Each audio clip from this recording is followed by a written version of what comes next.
ملیکا یولداشوی 44 ساله بیش از 5 سال است که از بیماری قند و فربهی اذیت میکشد. وی ساکن شهر خوجند بوده. حالا دوامی 4 روز این جانب در بیمارخانه کلینیکوی اندوکرینولوژی ولایت سوخت بستری می باشد. نقل می کند که هر سال 2 مرتبه به این بیمارخانه آمده طبابت می گیرد. دوامی 1 سال اخیر وزنش از 110 کیلو تا به 102 کیلو فرآمده است. یعنی در پی طبابت و معالجه 8 کیلو خراب شده است و از این خیلی خرسند می باشد.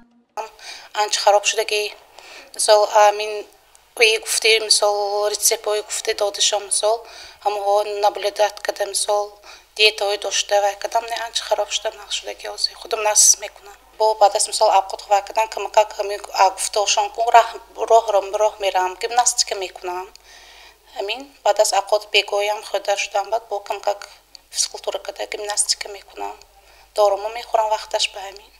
قهرمانی گزارش ما ملیکا یولداشوی نقل می کند که از اول مراجعتش به دکتران تا امروز بیش از 20 کیلو وزن پرتافته است و میگوید زیاد وزنی باعث خروج دیگر بیماری ها نیز شده می تواند. از این سبب به دیگران توصیه می دهد که سری وقت آمده به دکتران مراجعت کنند و طبابت و معالجه های ضروری را گیرند، زیرا فربهی به سلامتی انسان ضرر رسانیده هنگام دیر مراجعت کردن طبابت کردنش هم دشوار می شود، میگوید اپی ملیکا.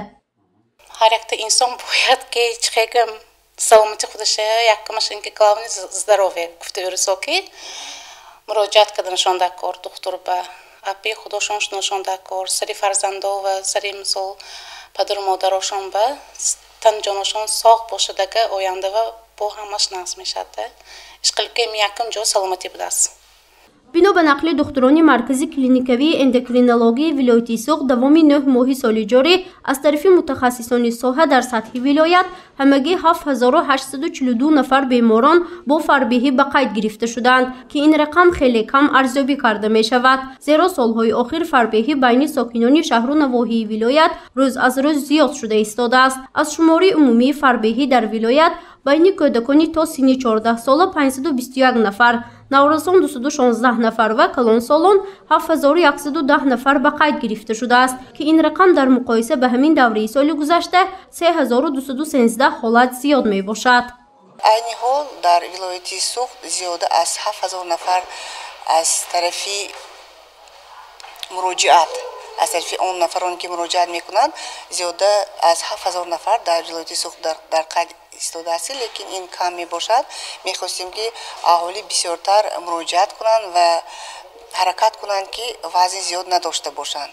امروز سنه 11 اکتبر روز عمومی جهانی مبارزه بر ضد بیماری فربهی می باشد. بخشیده به این سنه در مرکز کلینیکوی اندوکرینولوژی ولایت سوخت هفته مبارزه بر ضد فربهی گذرانیده شد. هدف پیشگیری این بیماری بین ساکنان و کاهش دادن سطح گرفتاران فربهی محسوب می شود. دکتران تاکید می کنند که اکثر بیماران فربهی به قید گرفته شده ساکنانی از 40 ساله بالا می باشند. سبب زیاد شدن فربهی باشد این استعمال خوراک های سرروغن و رعایت نکردن طرز حیاتی سالم گفته می شود، زیرا طبق تحلیل های متخصصان اکثر ساکنان بعد استعمال خوراک زود خواب می روند که این حالت به سلامتی آنها ضرری جدی دارد.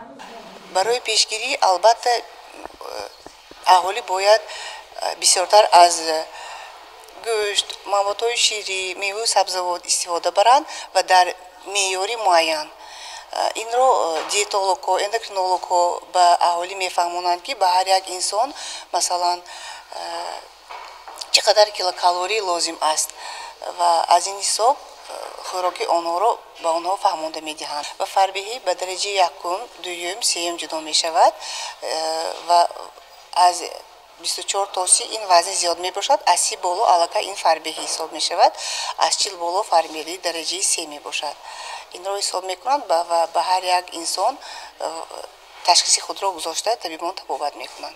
سال جاری برای پیشگیری بیماری فربهی متخصصان ساحه در بین مؤسسه‌های تعلیمی تا مکتبی، طالب علمان مکتب‌ها و دانشجویان معاینه‌های طبی تشکیل نموده همگی 73046 نفر را از معاینه گذرانیدند که از این 16100 نفر را کودکان تشکیل می‌دهند. از شماره عمومی معاینه شدگان باشد 3302 نفر وزن زیاد دارند و باقی مانده 2455 نفر دیگر گرفتار بیماری فربهی میباشند. جهت طبابت فربهی این روانه به اساساً به ташаккули тарзи ҳаёти солим беша кардани ташаккули тарзи ҳаёти солим равона шуда камҳаракатиро гӯё ки тарзи ҳаёташонро дигар мекунанд серҳаракаттар парҳез асосан баъзе ҳолатҳо ҳаст ки аллакай ба онҳо табобати дорувориам низ зарурият мешавад чӣ хеле ки мегӯем медонем фарбегӣ ба се гурӯҳи асосӣ тақсим мешавад дараҷаи якум дараҷаи ду ва дараҷаи се дараҷаи се ки шуд аллакай ёрдами табибон ё ин ки доруворӣ низ зарурият аст. духтурон таъкид мекунанд ки бемории фарбеҳӣ ба саломатии инсон хатари ҷиддӣ дорад, зеро фарбеҳӣ омили пайдо шудани дигар бемориҳо мегардад. Масалан, ҳангоми беаҳамияти зоҳир намудан ба бемориҳои фишорбаландӣ, бемориҳои дил, саратони ғадуди ширӣ ва сиррози ҷигар оварда расониданаш мумкин аст. Бинобар ин духтурон тавсия медиҳанд ки ҳангоми ҳис кардани зиёдвазнӣ инсон бояд ҳатман аз маслиҳати мутахассисон истифода кунад, зеро ин ҳолат боиси зуд табобат ёфтани шахс мегардад. гузориши Фарзона Шамсиева, Наимҷон Аюбов барои барномаи Иттилоотии Хабар.